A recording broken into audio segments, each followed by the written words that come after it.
અને જ્યારે મિરરમાં હું મારો લુક જોતો ને, કદાચ એ દિવસમાં પહેલો સમય હશે કે જ્યારે હું પોતાને જોતો હોઈશ, ત્યારે મને તો જ્યારે એમની સાથે આવા પ્રકારના નાટકો કર્યા છે, આટલી અલગ અલગ, એમણે તો આખા જીવનમાં એટલા બધા વૈવિધ્ય એમના જોનરામાં આપ્યા છે, એમના સ્ટેજ પ્લેઝમાં આપ્યા છે. તો આજે ફિલ્મો અને નાટકો, રંગભૂમિ, એ બંનેમાં કોને વધારે પ્રિફર કરો તમે? અમારા ઘરમાં આ વસ્તુ થયેલી છે, પણ અમે ચર્ચા નથી કરી શકતા. અમે એવું કહી દઈએ છીએ કે હા, આપણે આના વિશે વાત નહીં, આપણે ભૂલી જવાનું આ તે. એ વસ્તુ માટે, અને હું તો હજી એવું જ માનું છું કે હું તો હજી શીખું છું. આ તો એટલો ઊંડો દરિયો છે, આ તો એટલી મહાન બાબત છે. અને એવા કલાકારોને મેં અભ્યાસ કર્યો છે કે મારા ફાધરનું નામ છે ચંદ્રેશ સોની અને મમ્મીનું નામ છે લીના સોની. એટલે એ લોકોનો સપોર્ટ, એ જે નિસ્વાર્થ પ્રેમ, અને એ તો આમ ગ્રંથ ભરાય એવું છે. નવી સવારમાં હું રમેશ તન્ના આપનું હાર્દિક સ્વાગત કરું છું, પ્રસન્નતા સાથે. વધારે પ્રસન્નતા આવે એટલા માટે તમને બધાને થશે કે ગુજરાતી ફિલ્મોના દિગ્ગજ અભિનેતા શ્રી યશ સોની આજે નવી સવારના સ્ટુડિયોમાં પધાર્યા છે. યશભાઈ, તમારું સ્વાગત કરું છું. Thank you sir, thank you so much. આજે ઘણી બધી વાતો કરવી છે તમારી સાથે. હમણાં ગયા અઠવાડિયે જ મારણ ફિલ્મ જોઈ અને સ્તબ્ધ થઈ જવાયું. એટલી ઉત્તમ ફિલ્મ. એ ફિલ્મ વિશે એના દિગ્દર્શક અભિષેક જૈન સાથે પણ વાતો થઈ હતી આ સ્ટુડિયોમાં જ. અને એમાં તો જે થોડી વાતો કરી હતી એ વિષયને લગતી હતી, કારણ કે જે સ્ત્રીઓ ઉપર આપણે અત્યાચારો સૂક્ષ્મ રીતે, અપ્રત્યક્ષ રીતે કરતા આવ્યા છીએ, અને મારણ શબ્દના સંદર્ભમાં કરી હતી. પણ ફિલ્મ જોયા પછી તો માત્ર હું નહીં, આખું ઓડિયન્સ લગભગ એકાદ મિનિટ સ્તબ્ધ થઈ ગયું હતું. ફિલ્મ પતી ગઈ પછી 1 મિનિટ સુધી કોઈ કશું કરતું જ નથી. એ અમારો સૌથી મોટો કોમ્પ્લિમેન્ટ હતો. એ આખી જે ફિલ્મે પકડી રાખ્યું ઓડિયન્સને, અને જે આમ ઓડિયન્સને ખબર નહોતી પડતી કે હવે શું કરવું જોઈએ. તાળીઓ તો પાડી શકાય એવી સ્થિતિ જ નહોતી. તો યસ, આ ફિલ્મમાં તમે ઉત્તમ અભિનય કર્યો છે. Thank you sir, thank you. તો સૌથી પહેલો પ્રશ્ન એ કે મારણ ફિલ્મમાં જે પાત્ર છે રતન, તો એની થોડી વાત કરો. એ કામ કરવાના અનુભવની થોડી વાત કરો. પહેલી વખત મેં સ્ક્રિપ્ટ સાંભળીને ત્યારથી બહુ એક એક્સાઇટમેન્ટ આવી જાય એવી વાત હતી આ, કે સ્ત્રીઓના એક કેપ્ટિવેશનની વાત, કે એમને કેપ્ટિવેટેડ રાખવામાં આવેલી છે, પણ ખુલ્લા દરવાજે, કોઈ સાંકળ વગર, કોઈ સ્ટોપર વગર, કશું જ નથી. અને તેમ છતાં એ કેપ્ટિવેશન છે. તો આનો રાઇટર ન્યાય કઈ રીતે આપશે? અને જે રીતે સમાજ ઉપર એ વાત લઈ જઈને, કે સમાજે જ્યારે સ્વીકારી નહીં એને, અને સૌથી વધારે સેફ ફીલ, સૌથી વધારે હૂંફ એને એના જ્યારે કેપ્ટિવેટરમાં જ ફીલ થઈ, એ વળાંક મારા માટે બહુ મોટો હતો અને બહુ જરૂરી હતો, મને લાગે છે. એ પ્રકારનું પાત્ર, અને એ પાત્રની જે મેન્ટાલિટી છે, એ મેન્ટાલિટી એ એક એક્સ્ટ્રીમ ઉપર વિચારે છે એ માણસ. અને આવો નેગેટિવ શેડ મેં ક્યારે એક્ટર તરીકે ફિલ્મોમાં એક્સપ્લોર નહોતો કર્યો. થિયેટરમાં મેં એક્સપ્લોર કરેલું છે, પણ ફિલ્મોમાં અને આ માધ્યમમાં અને આ ઊંડાણ સાથે આવી રીતે એક્સપ્લોર નહોતું થયું એઝ એન એક્ટર. સો એ મારા માટે બહુ ચેલેન્જિંગ અને એક્સાઇટિંગ વાત હતી. અને પેલું હોય ને કે પાત્ર, તમને સ્ક્રિપ્ટ વાંચતી વખતે એવું થાય કે યાર આ હું કરી શકીશ, અને એ જ પાત્ર કરવાની તમને સૌથી વધારે મજા આવે, કારણ કે એ પાત્ર તમારી પાસેથી એવી મહેનત માંગી લે કે જે આગળ સુધી તમે કરી નથી. એ ડર, એ ચેલેન્જ, એ તમારા માટે સૌથી વધારે એક્સાઇટિંગ પાર્ટ થઈ જાય સ્ક્રિપ્ટનો, કે યાર આવો પ્રશ્ન થયો, એનો મતલબ હવે મારે એવી સીમાઓ ક્રોસ કરવી પડશે, એવી સીમાઓ ઓળંગવી પડશે કે જે મેં હજી સુધી એક્ટર તરીકે ઓળંગી નથી. અને એ બસ એ જ રસપ્રદ હતું આખું.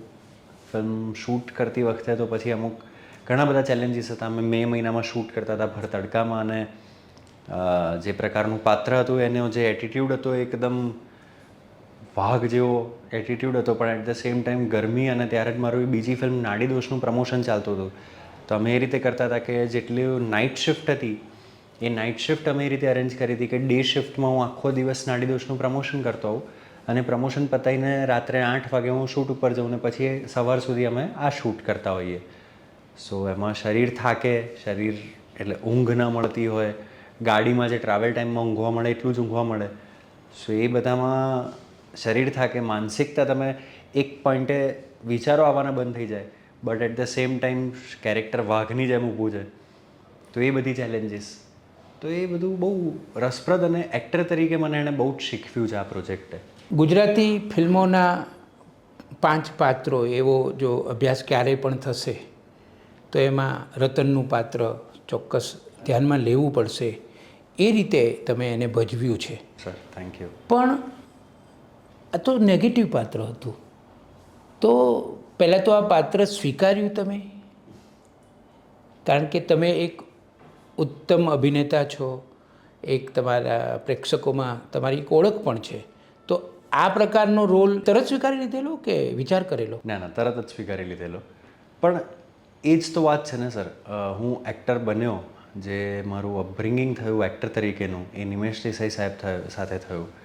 અને એમનું એક બહુ, ત્યારે તો બહુ નાનપણમાં હું એમની સાથે કામ કરતો, હું 7મા ધોરણમાં હતો ત્યારથી એમની સાથે કામ કરતો. ઓલ્ધો એમના કામો એટલા મહાન હતા કે ત્યારે અણસમજમાં પણ એટલું બધું એ શીખવતા ગયા છે મને.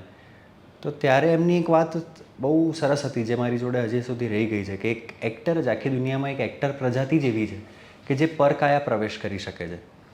અને જો હું પછી પરકાયા પ્રવેશ જેવો એક આ બહુ એક સાત્વિક પ્રોસેસ છે. આ બહુ આ કેવી વસ્તુ છે કે આ તમે મેડિટેટ કરો અને તમે એક જગ્યાએ પહોંચો, તમે તપ કરો અને તમે એક જગ્યાએ પહોંચો. મને લાગે છે કે એક્ટર તરીકે પણ તમારે કોઈકની માનસિકતાને, કોઈકની શારીરિક ક્ષમતાને, કોઈકના એક્શન લેવાની બાબતને, એ બધું તમારે તમારી સમજ શક્તિ પ્રમાણે સમજીને એને આબેહૂબ એ રીતે ઉતારવાનું છે કે તમારી છાંટ ન દેખાવા છતાં એ પાત્ર તમારા શરીર થકી પોતાની બધી જ વાત કહી દે. એ વસ્તુ માટે, અને હું તો હજી એવું જ માનું છું કે હું તો હજી શીખું છું. આ તો એટલો ઊંડો દરિયો છે, આ તો એટલી મહાન બાબત છે, અને એવા કલાકારોને મેં અભ્યાસ કર્યો છે કે હું તો હજી શીખું છું. આ તો હજી મારા ઓલા શરૂઆતના કદાચ પગલાં છે. પણ આ વસ્તુ માટે હંમેશા એ મેં ધ્યાન રાખ્યું છે કે જો હું એકના એક પાત્રોની પસંદગી કરતો રહીશ, કે એકના એક ઢબના પાત્રોની પસંદગી કરતો રહીશ, તો એ મારો કમ્ફર્ટ ઝોન આવી જશે. અને એ તો પછી ચલો હું કદાચ આ એક ઇમોશન કે આ એક ફિલિંગ સરસ રીતે ભજવું છું, કે આ એક પ્રકારનું પાત્ર સરસ રીતે ભજવું છું, તો એ હું ભજવતા પૈસા કમાવી શકીશ કદાચ. એ ભજવતા એક અંશે મારી ઓડિયન્સને પણ ખુશ રાખી શકીશ. હું પોતે પણ પેલો સંતોષ જે થાય કે તમે કંઈક નવું કરો, તમે ક્રિએટિવ પ્રોસેસ છે આ, તમે કંઈક ક્રિએટ કરો, એવું સર્જન કરો કે જે સર્જન વિશે તમે વિચાર્યું નહોતું, એ તમારા થકી આ મને લાગે છે કે આપણા થકી બધું થાય છે. આમાં તો કોઈ માણસની માનસિકતા, હું તો મારી પોતાની માનસિકતા નથી સમજી શકતો. આપણું આખું જીવન જતું રહે છે ખાલી પોતાને સમજવામાં કે પોતે આપણે શું વિચારીએ છીએ. આપણે કોઈની માનસિકતા સમજી શકીએ એટલા તો મહાન આપણે ક્યારેય થવાના નથી. તો મને લાગે છે કે આ બધું આપણા થકી થાય છે. અને મારો બસ પ્રયાસ એટલો જ છે કે હું બને એટલી વધારે અલગ અલગ પ્રકારની લાઈફ એક્સપ્લોર કરું. તો આ જ એક થોટ છે. અને એક અદ્ભુત પાત્ર તમે ભજવી બતાવ્યું. આ મારણ શબ્દ છે ને, એ ગુજરાતી પત્રકારત્વમાં વધારે પ્રચલિત શબ્દ છે. અને સાસણ ગીરમાં જે સિંહ હોય છે એ જ્યારે શિકાર કરે એ હરણનો કરે કે મોટાભાગે પશુનો કરે, પણ ક્યારેક માણસનો પણ કરે, તો એ મારણ છે. એટલે તમે જે આખું પાત્ર યશ ભજવ્યું છે ને, એમાં આમ જાણે કે જ્યારે તમે પડદા ઉપર આવો છો ને ત્યારે જાણે કે પેલો સિંહ આવી રહ્યો છે એવી એક અનુભૂતિ થાય છે. અને બીજા જે સામેના પાત્રો છે એ જાણે કે મારણ જ છે એવું સતત અનુભવાય છે. તમે જ્યારે આ અભિનય કરતા હતા ત્યારે એક વ્યક્તિ તરીકે તમને શું ફીલ થતું હતું, એક માણસ તરીકે? તમે નહીં માનો રમેશ સર કે જ્યારે આખા દિવસના શૂટિંગ પછી, ઓફકોર્સ શૂટિંગમાં છે ને મારું એવું માનવું છે કે જે તમારું મેઇન કામ છે ને એ પ્રેપરેશન વખતે છે. શૂટિંગ વખતે તો એવું છે કે તમે 100 લોકો તમારી આસપાસ ભાગી રહ્યા છે, તમે પ્રોડક્શનનો ટાઈમ મેનેજ કરી રહ્યા છો, તમારા પૈસા બહુ જ, એટલે 10 મિનિટની, અમારો લંચ બ્રેક જો 20 મિનિટનો બ્રેક હોય ને 25 મિનિટ પણ થઈ જાય ને તો પ્રોડ્યુસરનો ફોન આવી જાય કે કેમ આપણે 5 મિનિટ એક્સ્ટ્રા થઈ, કારણ કે એની પાછળ બીજો અડધો કલાક સેટઅપમાં જશે, તો આપણે કેમ 5-7 મિનિટ બગાડીએ, 10 મિનિટ બગાડીએ છીએ, અને એ હોવું જ જોઈએ. ત્યારે જ એક શિસ્તતા જળવાયેલી રહે સેટ પરની. તો ત્યારે એક સેન્સ ઓફ અર્જન્સી બહુ જ હોય છે વાતાવરણમાં. એટલે મુખ્ય કામ તમારું પ્રેપરેશન વખતે થતું હોય છે, બિફોર ગોઈંગ ઓન ફ્લોર. ને તમે જ્યારે આ અભિનય કરતા હતા હા, રાઈટ. ત્યારે એક માણસ તરીકે તમે શું ફીલ? એક્ઝેક્ટલી.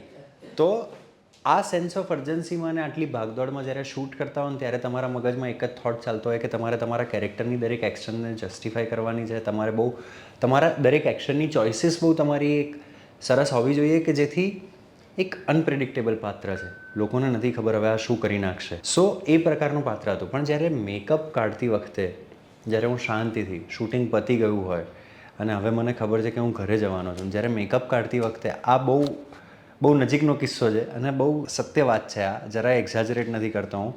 પણ હું જ્યારે મેકઅપ કાઢવા બેસતો તો સામે મિરર હોય અને મિરરને જોઈને તમે મેકઅપ બધું કાઢો કે તમને દેખાય કે બધું પ્રોપરલી નીકળી ગયું છે કે નહીં. અને જ્યારે મિરરમાં હું મારો લુક જોતો ને, કદાચ એ દિવસમાં પહેલો સમય હશે કે જ્યારે હું પોતાને જોતો હોઈશ, ત્યારે મને થોડી એક ચીડ ચડી જતી કે યાર આ કેવો વ્યક્તિ છે, આ શું કરે છે, આ કયા પ્રકારનું પાત્ર છે, આ કયા પ્રકારની આ માણસાઈ નથી. માણસ જાતિ આટલી હદ પાર કઈ રીતે કરે? આટલી નીચે ન ઉતરવી જોઈએ. એક્ઝેક્ટલી. પુરુષ આટલો નીચે ન ઉતરવું જોઈએ. કોઈ પણ આટલું નીચે તો ના જવું જોઈએ. અને એ એક ચીડ ચડી જતી હતી એ જ્યારે મેકઅપ કાઢતો હું ત્યારે. પણ પછી ઓફકોર્સ બીજા દિવસે સવારે 5 વાગ્યાનો કોલ ટાઈમ હોય એટલે પાછું આ ચીડ પછી બાજુમાં, પહેલાં મેકઅપ કાઢો, ઘરે જઈને સૂઈ જાઓ, સમય નથી. મેં એ ફિલ્મ જોઈ ત્યારે અમુક સીન એવા છે ને જે તમે ભજવ્યા છે એમાં કે એમાં તમે કશું બોલતા નથી અને જે તમારા ચહેરા પરના ભાવ છે ને એ એટલા બધા અદ્ભુત રીતે બોલે છે, ત્યારે એક અભિનેતા કોને કહેવાય એની ખબર પડે છે. સર, એટલે હું તો ફિલ્મ જોયા પછી ઘરે ગયો તો ઘણા બધા કલાકો સુધી એકદમ ડિસ્ટર્બ થઈ ગયો હતો. કારણ કે છેવટે તો વાત એવી છે કે આપણને એમ થાય કે તમે હમણાં મેકઅપ પહેલાં કરવાની વાત કરીને તો તમે રતનમાંથી યશ બનો, મેકઅપ ધોઈ નાખો, સરખો કરો. એવી જ રીતે આ સમાજમાં જેટલા રતન છે એ બધાને આપણે એનો મેકઅપ દૂર કરી શકતા હોત તો. વાહ, કેટલી સરસ વાત કરી છે.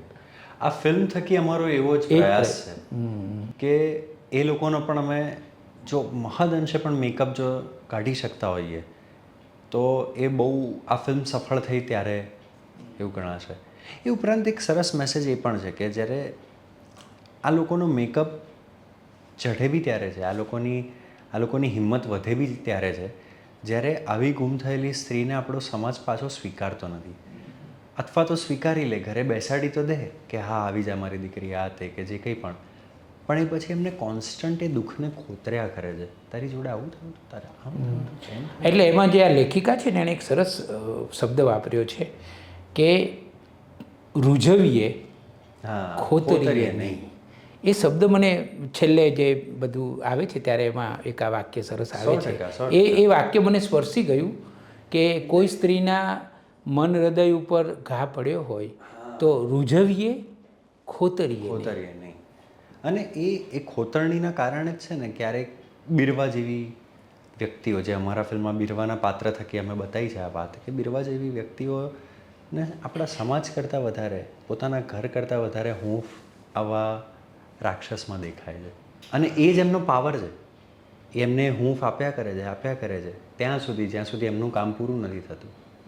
અને પોતાનું કામ પૂરું કરીને એ લોકો તો આગળ વધી જાય છે અને બિરવા જેવી આપણી સ્ત્રીઓ બિચારી હેરાન થઈ જાય છે.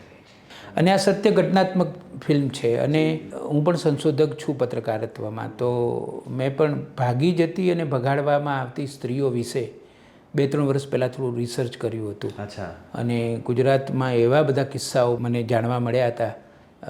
એટલે આપણને દુઃખ થાય કે હજી પણ આ પરિસ્થિતિ છે તો એનો કંઈક ઉકેલ શોધવો જોઈએ. અને તમને બધાને અભિનંદન કે એક ફિલ્મ દ્વારા એ ઉકેલ તરફ તમે આગળ ચિંતી છે. દિગ્દર્શક અભિષેક જૈન સાથે કામ કરવાનો અનુભવ કેવો રહ્યો? મારો ફર્સ્ટ પ્રોજેક્ટ હતો એમની સાથે, પણ સરસ કામ કરવાનો અનુભવ બહુ સરસ રહ્યો. કારણ કે જ્યારે અમે છેલ્લો દિવસ રિલીઝ કરી ત્યારે કેવી રીતે જઈશ અને બેયાર તો એમના સ્તંભ થોપીને બેઠી હતી ગુજરાતી ફિલ્મ ઇન્ડસ્ટ્રીમાં. એટલે ત્યારથી ઈચ્છા તો હતી કે ક્યારેક કામ કરવા મળશે અભિષેક સર સાથે પણ. અને સેટ પરનો એક્સપિરિયન્સ એ છે ને, પોતાના એક્ટર્સને બહુ પ્રેમ કરે છે.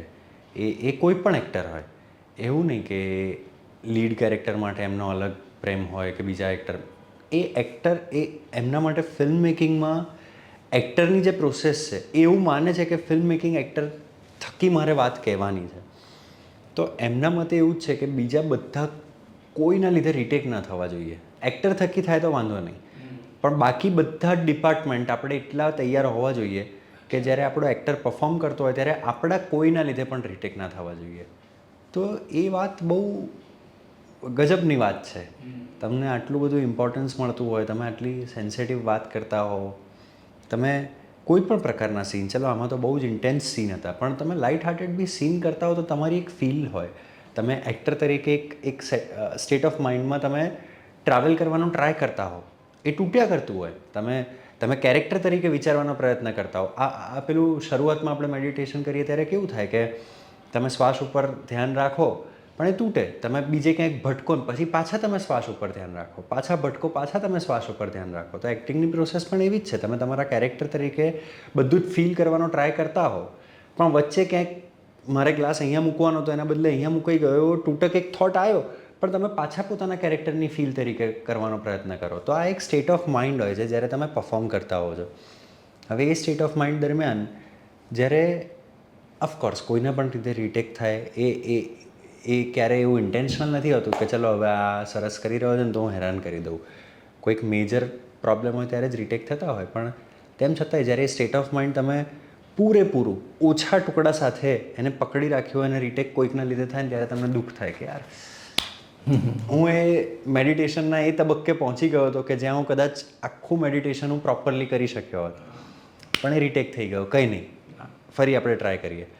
એ બાબતનું એ બહુ ધ્યાન રાખે છે કે એક્ટર જ્યારે પરફોર્મ કરવા આવે ને ત્યારે આપણા બાકી બધા જ ડિપાર્ટમેન્ટ એકદમ રેડી હોવા જોઈએ. ત્યારે બીજું કોઈ જ પ્રોબ્લેમ નહીં. ત્યારે એમનો ગુસ્સો પણ ક્યારેક છટકી જાય, એમ ગુસ્સો બી આવી જાય. આમ જનરલી આપણે એમને ગુસ્સે થતા જોયા ના હોય ત્યારે ગુસ્સે થઈ જાય, પણ એક્ટર થકી જો રિટેક થતા હોય, કોઈ પણ એક્ટર થકી, બીજાનું કામ સરસ ચાલતું હોય પણ આ એક્ટરને રિટેક જોઈએ છે, કંઈ વાંધો નહીં, યસ તું કરીશ ને ફરી, દીક્ષા તું કરીશ ને ફરી, હા વાંધો નહીં, આપણે પાછા આવી જઈએ.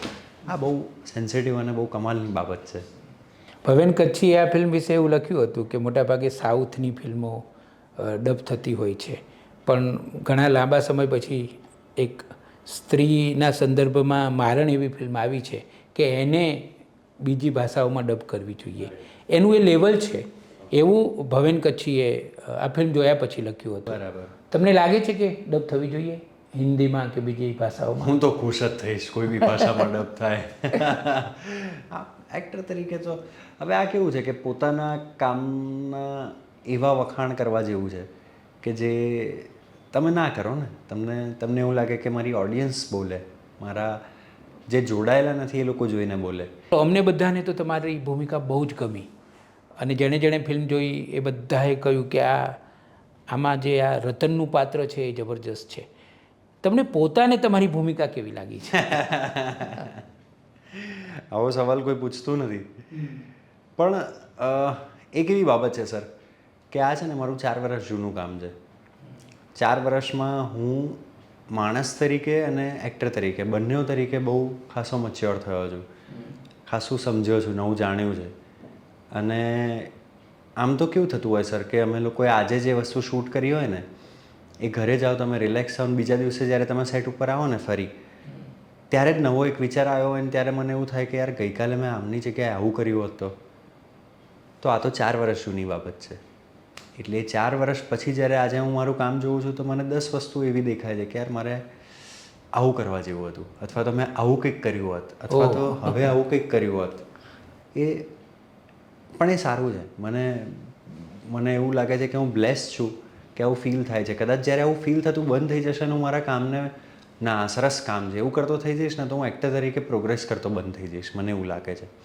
આજે 4 વર્ષમાં એક્ટર તરીકે પણ નવી બાબતો હું જે શીખ્યો છું બીજા એક્ટર્સને જોઈને અને એક્ટિંગ વિશે વાંચીને કે પોતાની નવી અલગ સ્ક્રિપ્ટ ઉપર અલગ રીતે કામ કરીને, એના લીધે મને આવો પર્સપેક્ટિવ આવે છે. અને આઈ વિશ કે આવો પર્સપેક્ટિવ મને મારા દરેક કામમાં આવતો રહે. મને દરેક કામમાં મારી ખામીઓ દેખાતી રહે ક્યાંક ને ક્યાંક, અને જેને હું નેક્સ્ટ કામમાં સુધારતો જાઉં. એવો કોઈ રોલ છે તમારા મનમાં કે હું આવો કરીશ? સર લકીલી આ ઇન્ડસ્ટ્રીએ મને બહુ એવી સ્ક્રિપ્ટ્સ આપી છે ને કે એક્ટર તરીકે તમારું સપનું હોય એવી સ્ક્રિપ્ટ આપણી ગુજરાતી ભાષાની ઇન્ડસ્ટ્રીએ ફિલ્મ ઇન્ડસ્ટ્રીએ મને હંમેશા પહેલેથી આપી છે. અને જેમ કે મારણ જેવી સ્ક્રિપ્ટ અને મારણ જેવું પાત્ર એ કોઈ પણ એક એક્ટરનું એક આમ એવું હોય કે યાર આ પ્રકારનું પાત્ર કરવું છે. એમાં ખાસિયત શું છે કે નો ડાઉટ એ લીડ તો છે જ, કે એ મુખ્ય પાત્ર તો છે જ. At the same time villain જે આપણે કહીએ એ વિલન કોણ હોય કે જે હીરોની સામે પડે, બરાબર? આ વિલન નથી, આ એન્ટી હીરો છે. આ જ ફિલ્મનો મુખ્ય પાત્ર છે, પણ એની જે સાયકોલોજી છે, એના જે એક્શન્સ છે એ ફિલ્મના કે બીજા પાત્રના હિતમાં નથી. એ બહુ ઓપોઝિટ છે, એ માત્ર સેલ્ફ સેન્ટર્ડ માણસ છે.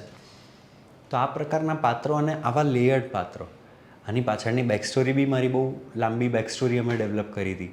અને એ બેક સ્ટોરીના લીધે એને જે માનસિકતા છે, એના જે લેયર્સ છે, એ બધા મેં એવા પ્રયત્નો કર્યા છે કે ફિલ્મમાં પણ દેખાય ક્યાંક ને ક્યાંક. ફિલ્મ જોઈને તમે ભલે એની બેક સ્ટોરી મેં જે વિચારી છે ક્રેક ના કરી શકો, પણ એનું એક જીવન તો જોઈ શકો કે આ માણસ કેવો રહ્યો હશે અને દેખાય છે. બસ તો એ મારો હંમેશા પ્રયત્ન રહ્યો છે. તો અને હવે જે અમારી ફિલ્મો આવી રહી છે, હવે કડક કાર્યવાહી કરીને ફિલ્મ આવી રહી છે, અચ્છા, એ પણ એટલી જ અદ્ભુત અને એટલી ઇન્ટરેસ્ટિંગ ફિલ્મ છે, એટલું સરસ પાત્ર છે મારું. એના પછી એક ગોળધાણા કરીને આવી રહી છે, જે અગેન રોમેન્ટિક ફિલ્મ છે, જેમાં હું અને જાનકી સાથે છીએ. નાડીદોષ પછી 1 વર્ષ પછી વિસામો કરીને એક ફિલ્મ આવી રહી છે. એ પણ બહુ સરસ, બહુ અલગ અને બહુ યુનિક પ્રકારની વાર્તા અને અલગ પ્રકારનું કેરેક્ટર છે. તો હું એ રીતે ગુજરાતી ઇન્ડસ્ટ્રીનો મારા પર આમ આશીર્વાદ રહ્યો છે કે હું વિચારું ને કે મારે આવું કોઈક પાત્ર કરવું છે, એની પહેલાં એવા પાત્રો મને સામેથી આપ્યા હોય અને પછી એની પ્રોસેસમાં મને એવું થાય કે યાર આ પાત્ર તો સાલું એક એક્ટર તરીકે સપનું હોય. આમ આનંદનું વાતાવરણ છે મારણની સફળતાને કારણે, અને તમારી ભૂમિકા જે રીતે લોકોને ગમી રહી છે, ત્યારે તમારા ગુરુ નિમેશ દેસાઈને યાદ કરવાનું ગમે? બહુ જ.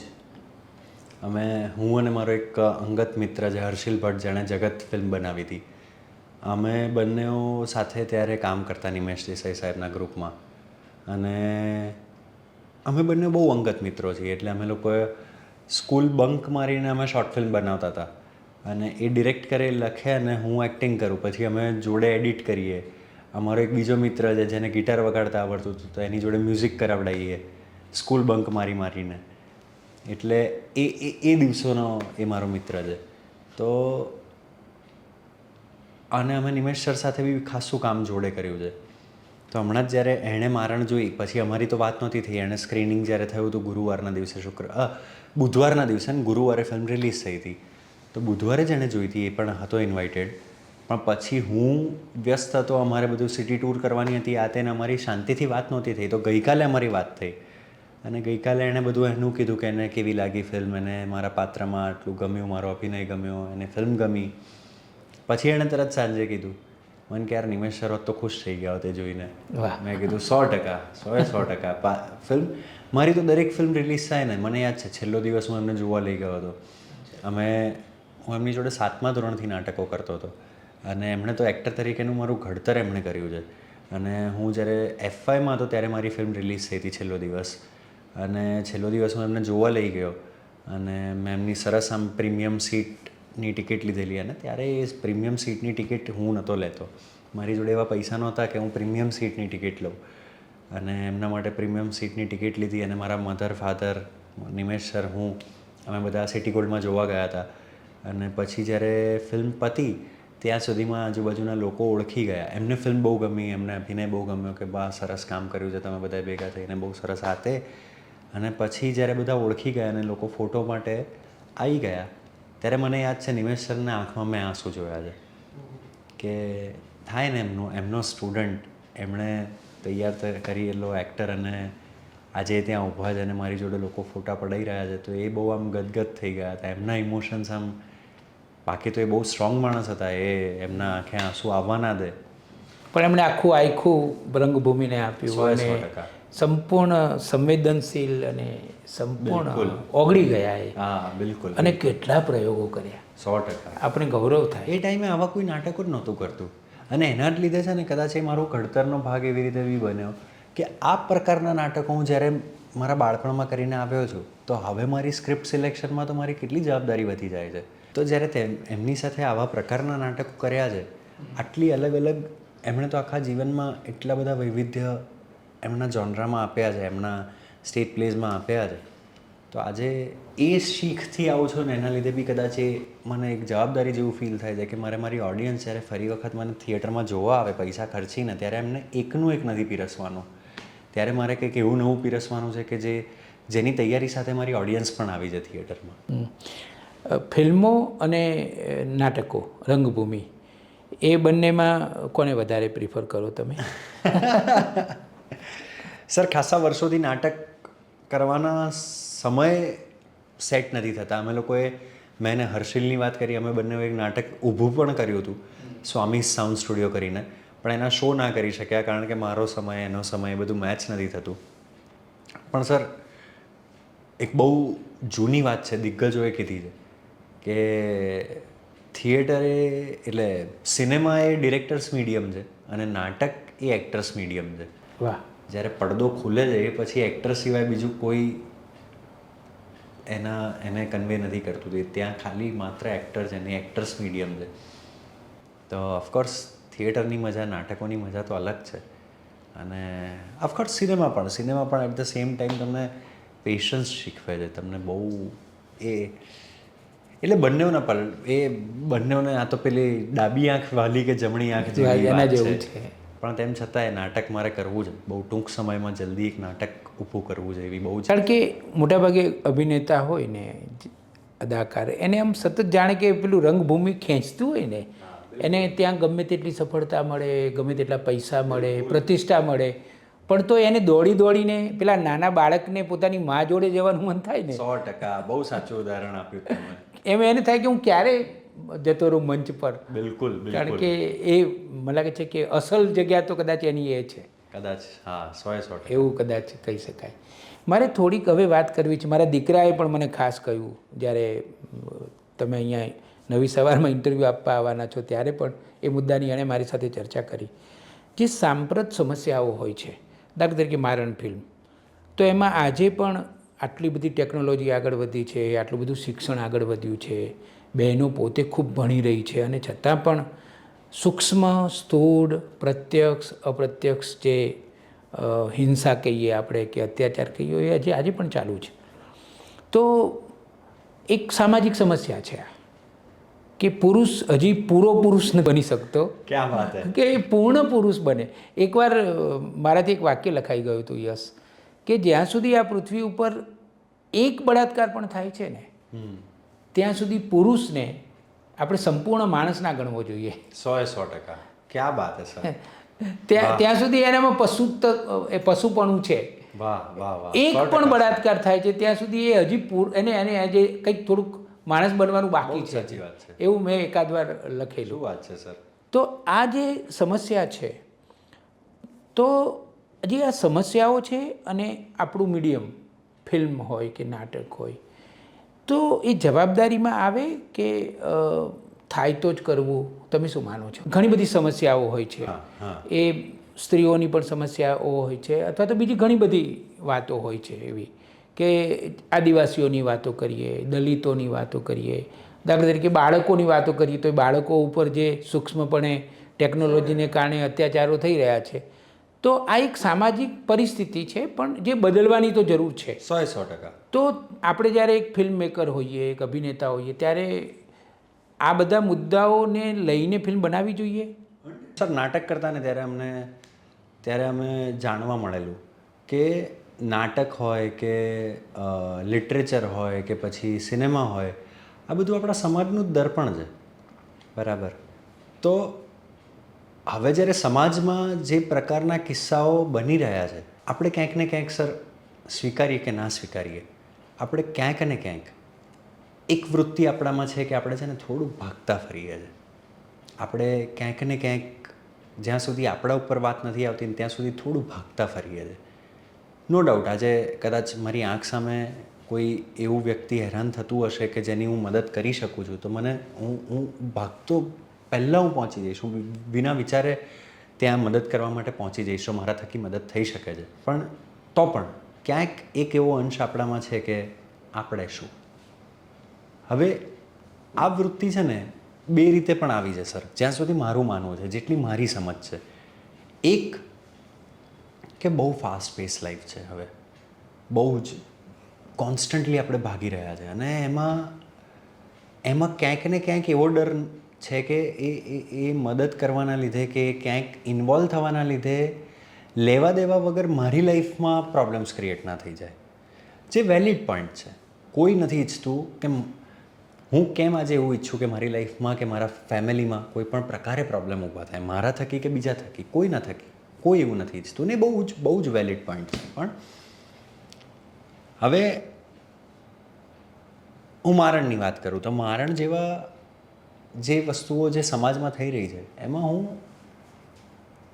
અભિષેક સરને આમ જ્યારે કિસ્સો એટલે મગજમાં જ્યારે આ વાર્તા આવી, જ્યારે એમને મગજમાં એવું થયું કે મારે આ પ્રકારની ફિલ્મ બનાવી છે, ત્યારનો એમનો એક કિસ્સો શેર કરું. એ મુંબઈથી અમદાવાદ આવતા હતા અને એમણે એક સ્ત્રીને એનો એક માણસ મારતો હતો, એનો પતિ મારતો હતો. હા, એનો પતિ મારતો હતો, અને એમણે અવાજ આપ્યો કે એવું કંઈક અવાજ આપ્યો રોકવા માટે, અને પેલી સ્ત્રીએ વળીને કીધું કે સર જાને દો, વો મેરા મરદ હે, આપ જાઓ સાહેબ. રોહિત શાહ કરીને એક લેખક છે, એમણે તો એવો એક કિસ્સો પણ લખ્યો છે કે એક સ્ત્રીને એનો પતિ મારતો નહોતો તો એને નહોતું ગમતું. આ કક્ષાની માનસિકતા પણ છે. 100%. એટલે આ બધી બાબતમાં અમે શું કરી શકવાના છે? આ જ્યારે અમને સવાલ થયો અભિષેકભાઈને, ત્યારે એ શું કરી શક્યા? આ બાબત જો મેં વિટનેસ કરી હોત તો હું શું કરી શકત? મને નથી ખબર હું શું કરી શકું, પણ મને એટલી ખબર છે કે આ ફિલ્મ એવી બાબત છે કે આ ફિલ્મ છે ને, જે સવાલ મને થયો ને એવા સવાલ એ આ સમાજમાં ઊભો કરશે. અને જો સવાલ ઊભો થશે તો એનું નિરાકરણ આવશે, તો એનું રિઝલ્ટ આવશે. તો મને એવું લાગે છે કે મારણ છે, જગત પણ એવા જ ટૉપિક ઉપર અમે ફિલ્મ બનાવી હતી. જગત પણ બહુ ઇમ્પોર્ટન્ટ ટૉપિક હતો કહેવો. એ પણ સમાજમાં એવી બાબત છે, મને ઘણા લોકો આવીને એવું કહી ગયા, ખાસ કરીને મોટી ઉંમરના વ્યક્તિઓ, 35થી ઉપરના વ્યક્તિઓ, કે આ બાબતની છે ને ચર્ચા કોઈ કરતું નથી, પણ તમે આ ફિલ્મ બનાવીને બહુ સારું કર્યું. શું વિષય હતો એનો? એમાં એક ચાઇલ્ડ મિસિંગ કેસ ઉપર વાત છે. પણ જ્યારે ચાઇલ્ડ મિસિંગ કેસમાં જ્યારે ખબર પડે છે કે છેલ્લે શું થયું હતું, પ્લીઝ એટલે તમે જુઓ તો સ્પોઇલર છે, એટલે તમારે જોવાની બાકી હોય તો તમે એને સ્કીપ કરી દેજો. પણ જ્યારે ખબર પડે છે કે શું થયું હતું, તો એવું થયું હોય છે કે એક માણસે બાળકને ઉઠાવી લીધો હોય છે અને એની સાથે શારીરિક દુષ્કર્મો કરતો હોય છે, અને પછી એને મારીને રવાના કરી દે છે. આ પ્રકારનો એક એ હતો. પણ એ જે રીતે, જે બહુ સરસ રીતે, આ તો મેં એક લાઇનમાં તમને વાત કહી એટલે વાતની ઇમ્પેક્ટ ના આવે, પણ એ જે રીતે વાત કહેવામાં આવી હતી ને, ત્યારે ઘણા લોકોએ મને આવીને એ વસ્તુ કીધી કે આ વાતની ચર્ચા થવી જોઈએ. આ અમારા ઘરમાં આ વસ્તુ થયેલી છે, પણ અમે ચર્ચા નથી કરી શકતા. અમે એવું કહી દઈએ છીએ કે હા, આપણે આના વિશે વાત નહીં, આપણે ભૂલી જવાનું. હા, તે કેમ ભૂલી જવાનું? આ તો એવી બાબત છે જ નહીં કે જે ભૂલવા આવવી જોઈએ. મારણ જેવી બાબત એવી બાબત છે જ નહીં કે તમે ચલાવી લો. બિરવા શું કામ ચલાવી લે? સમાજે એને ધક્કો માર્યો. સમાજ કોણ છે નક્કી કરવાવાળો કે એનું જીવન કેવું હશે? તો અમે ફિલ્મ બનાવી શકીએ, અમે ફિલ્મ થકી એ સવાલ સમાજમાં મૂકી શકીએ કે આ યોગ્ય નથી. અમે એ સમય કંઈ ના કરી શક્યા, પણ જે પણ કરી શકતું હોય, પ્લીઝ આનું નિરાકરણ લાવો. જે બી ઓથોરિટી હોય, જે પણ કોઈ વ્યક્તિ હોય, આપણે આને નાબૂદ કરી દેવું જોઈએ. કેમ એવા જગતમાં આપણે નથી રહેતા કે જે જગત આપણા સપનાઓમાં છે? સાચી વાત છે. મને યાદ છે યસ, કે હું ભવન્સ કોલેજમાં ભણાવવા જતો હતો અને એક દીકરી મને મળવા આવેલી. પછી મેં એના પરિવાર વિશે બધું પૂછ્યું, માતા શું કરે છે, પિતા શું કરે છે, બધી જ વાત કરી. પછી મોટી બહેન, મેં તો મોટી બહેન શું કરે છે? તો કે સાહેબ એ તો 2 વર્ષથી નથી અમારી સાથે. એટલે મેં કહ્યું શું થયું હતું? તો એને ખાસું બધું, એને બહુ બધું કરવું હતું, એટલી બધી અંદર હતી કે એને આ કરવું હતું, તે કરવું હતું, પણ એ બહુ જ બંધિયાર અને રૂઢિચુસ્ત પરિવાર હતો, એટલે એને કરવા નહોતા દેતા, કશું જ કરવા નહોતા દેતા એના ઘરમાં. અને પછી એક રાત્રે એ જતી રહી. બસ સવારે બધા જાગ્યા ત્યારે નહોતી, બસ ત્યારની એ નહોતી. બસ 2 વર્ષથી ક્યાં ગઈ છે, એને હવામાં ઓગળી ગઈ છે કે જમીન જમીને એને અંદર સમાવી લીધી છે કે આકાશમાં જતી કોઈને કશી આજે પણ હું સંપર્કમાં છું તો ઘણીવાર ફોન કરીને પૂછું અને જે ભાગી જતી કે ભગાડવામાં આવતી સ્ત્રીઓ અને ભાગી જતા કે ભગાડવામાં આવતા બાળકો ઉપાડી જતા એ આજની તારીખમાં બહુ જ મોટી સમસ્યા છે, બહુ મોટી. અને એટલી બધી સંવેદનશીલ સમસ્યા છે કે આમ કંપારી છૂટી જાય છે. તો તમે લોકોએ એક પાણી તળાવનું હતું ને એમાં એક કાંકરો નાખી અને વમળ પેદા કર્યા 100% કે વિચારો. વાહ, શું વાત છે સર. અને આ જ કરવાનું હોય છે કદાચ કોઈ પણ સર્જકનું કામ, એક અભિનેતા હોય કે દિગ્દર્શક હોય એનું કામ તો આ હોય છે કે વમળો પેદા કરો અને તમે કર્યા. હવે છે ને આમ તો ઘણી બધી વાતો કરવાનું મન થાય પણ તમને બીજી વાર પણ બોલાવીશ અને થોડીક અભિનયની તમે અત્યાર સુધી કરેલી ભૂમિકાઓની વાતો કરીશ. પણ નવી સવારના પ્રેક્ષકોને હજી વધારે રસપ્રદ રીતે આ ઇન્ટરવ્યૂ માણવાની મજા આવે એવા બહુ ટૂંકા સવાલો પૂછીશ અને તમે એક વાક્યમાં કે એક શબ્દમાં જવાબ મને આપી શકો. રિલેક્સ થવા માટે શું કરો છો? પિક્ચર જોવું. ગુજરાતી કે હિન્દી કે ઇંગ્લિશ? દરેક ભાષાની સર, હું બધી જ ભાષાની ફિલ્મો જોઉં છું. ચાઇનીઝ, કોરિયન, હું તાઇવાનની ફિલ્મ મેં હમણાં જોઈ હતી, બહુ સરસ. ઈરાનિયન ફિલ્મ જોઉં છું. દરેક ભાષાની ફિલ્મ જોઉં છું. મનગમતો અભિનેતા? Daniel Day Lewis. મનગમતી અભિનેત્રી? સર બહુ બધા છે. એક બે નામ આપી શકો. Jennifer Lawrence. મનગમતી ફિલ્મ?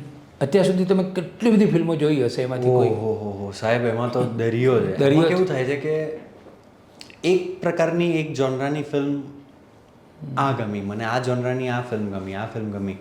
નહીં તો જે ફર્સ્ટ નંબરે જ આવે ને એવી નહીં તો 1200-1500 પિક્ચરો હશે. તો તમે કેટલી બધી ફિલ્મો જોઈ હશે સાહેબ. બહુ. મારું તો એક સમય તો એવો હતો ને કે હું દિવસની 4 પિક્ચરો જોતો ને એવો લગભગ 1.5-2 મહિનાનો સમય હતો. Oh my God. ઇવન હું ફિલ્મ ફેસ્ટિવલ અટેન્ડ કરું છું. મામી ફિલ્મ ફેસ્ટિવલ મુંબઈમાં થાય છે, ઇફી ગોવામાં થાય છે. તો એમાં તો તમારું કામ જ એ હોય, સવારે ઉઠો 8-9 વાગ્યાનો શો પકડો તમે, તે રાતના 1 વાગે તમે થિયેટરમાંથી બહાર નીકળો, અને એ બેસ્ટ ટાઈમ હોય છે સર. મનગમતું પુસ્તક? મનગમતું પુસ્તક પણ ઘણા બધા છે, પણ મને હમણાં ચંદ્રકાંત બક્ષી વાંચવા બહુ ગમે છે. વાહ. તમારા જીવનમાં CN વિદ્યાલયનું સ્થાન શું છે? સર, CN વિદ્યાલયમાં તો હું 2 જ વર્ષ મેં અભ્યાસ કર્યો છે. આર્ટ્સ મારે લેવું હતું અને આર્ટ્સ CNમાં અવેલેબલ હતું ત્યારે, એટલે 11મું અને 12મું ધોરણ 2 જ વર્ષ કર્યો છે. પણ અને સર, હું થોડોક CNનું બહુ કલ્ચર એકદમ વ્યવસ્થિત અને ભણવાવાળું ને એ પ્રકારનું કલ્ચર છે. હું એમાં થોડો પેલો નિશાળમાંથી જે બંક મારવાવાળા પ્રજાતિ હોય ને એમાંનો એક હતો હું. પણ સરસ યાદો આપી છે મારા CNએ. મારા જેટલા પણ થિયેટરના પ્રયોગ માટે, મારા રિહર્સલ માટે મને હંમેશા સપોર્ટ કર્યો છે. તું આ રજા પાડે છે, તું આ કરે છે, તે કરે છે, તારું હોમવર્ક નથી થયેલું, પણ એમને જ્યારે એવી ખબર પડે કે આજે મારો શો હતો નાટકનો, તો ત્યારે બધું માફ કરી દેતા એ. ઇવન એમણે મને સ્ટેજ પણ બહુ સરસ પ્રોવાઈડ કર્યું હતું. મારી રીતે નાટક ડિરેક્ટ કરવું હતું, ત્યારે મને કોણ નાટક ડિરેક્ટ કરવા દે એ ઉંમરે, 11મા ધોરણમાં. તો પણ એમણે કીધું કે તારે નાટક કરવું છે તો એક કામ કર, આપણે આવો પ્રોગ્રામ કરીએ, આપણે આપણા સ્ટુડન્ટ્સને નાટક બતાવીએ, તું નાટક તૈયાર કર, છેલ્લા 3 પીરિયડ જે પણ હોય ને એ 3 પીરિયડમાં તે નક્કી કરેલા વિદ્યાર્થીઓ જે એક્ટર હશે તારા નાટકમાં, એમને છૂટ છે કે તમે લોકો રિહર્સલ કરો. વાહ. આવો સપોર્ટ આપ્યો છે CN. કોઈ એવી વ્યક્તિ જેણે તમારા ઉપર બહુ અસર કરી હોય? પહેલાં તો મારા મા બાપ સર. એમણે જે, શું નામ છે માતા પિતાનું? મારા ફાધરનું નામ છે ચંદ્રેશ સોની અને મમ્મીનું નામ છે લીના સોની. એટલે એ લોકોનો સપોર્ટ, એ જે નિસ્વાર્થ પ્રેમ, અને એ તો આમ ગ્રંથ ભરાય એવું છે. એમણે મારું બાળક આજે મને એવું કહે કે મારે એસ્ટ્રોનોટ બનવું છે, અને મને એસ્ટ્રોનોમી વિશે જરાય નોલેજ નથી, અને તેમ છતાં હું બધું જ નોલેજ પ્રાપ્ત કરીને મારા બાળકને એવી જગ્યાએ મૂકું કે જેનાથી સર્વશ્રેષ્ઠ બીજી કોઈ જગ્યા હોઈ ના શકે, અને પછી હું એના એસ્ટ્રોનોટ બનવા સુધીની દરેક તૈયારીઓમાં જોડાઉં. ઇવન તો હું મારી પોતાની અલગ સ્ટ્રગલ સાથે જજુમી રહ્યો છું, મારા અલગ કામ સાથે જજુમી રહ્યો છું, તેમ છતાં આખો દિવસ મારું એ કામ પતાવીને રાતના મોડે સુધી હું આવો સમય કાઢીને ફરી બીજા દિવસે વહેલી સવારે હું મારા કામે જાઉં. ત્યારથી લઈને અત્યારે મારણનો ગઈકાલે એમણે 4 સ્ક્રીન ભરીને શો કર્યો હતો. 4 સ્ક્રીન. ઇવન હજી રવિવારે બીજી સ્ક્રીન. એટલે એ યાર માતા પિતા સૌથી એ કોઈ એક અવતરણ કોઈ કોટ આપવાનું હોય તો બસ હાર ના માનશો, લડતા રહો, થઈ જશે બધું. તમારી દૃષ્ટિએ જીવન એટલે શું? ઓહો, આ તો બહુ મોટો સવાલ પૂછ્યો સર તમે. જીવન એટલે તો યાર ઘણું બધું છે. મને જીવન કરતાં વધારે જે મોમેન્ટ્સ મને જીવંત ફીલ કરાવે છે ને એના વિશે વાહ, વધારે વાત વાહ. કરું. એ એવી મોમેન્ટ હોય છે કે જ્યારે હું મારા મા બાપ સાથે એવી મોમેન્ટ હું વિતાવતો હોઉં કે જ્યાં એક વખત મને આગળના 1 મિનિટ પછીનો કે 1 મિનિટ પહેલાંનો વિચાર નથી આવતો. અમારા ત્યાં મ્યુઝ છે, ડોગ છે. હું મ્યુઝ સાથે જ્યારે રમતો હોઉં અને ઉછળીને મને આમ એક્સાઇટમેન્ટમાં કંઈક કહેવાનો પ્રયાસ કરતી હોય એની રીતે, આ બધી મારા માટે જીવંત પળો છે. આ બધું જીવંત રાખે છે મને. ક્યાં વાત. અને છેલ્લો ટૂંકો સવાલ, કેવી છોકરી કે યુવતી ગમે? કામ કરવાની રીતે જે ડેડિકેટેડલી કામ કરતા હોય, જેમ કે કો એક્ટર તરીકે વાત કરું છું કે જનરલી એવું થતું હોય કે પુરુષ તરીકે મારે એક ફિમેલ એક્ટર સાથે કામ કરવાનું ઘણું બધું આવતું હોય. મારણ જેવી ફિલ્મ હોય કે નાડીદોષ જેવી ફિલ્મ હોય કે છેલ્લો દિવસ હોય કે કોઈ પણ ફિલ્મમાં. સો એ જ બસ એ જ્યારે મારે મારી બીટ્સ નક્કી ના કરવી પડે ને હું ખાલી એની એનર્જી રિસીવ કરીને હું વહી શકું, વાહ, એ પ્રકાર. ક્યાં વાત. તો આ હતા ગુજરાતી ફિલ્મોના જાણીતા અભિનેતા શ્રી યશ સોની.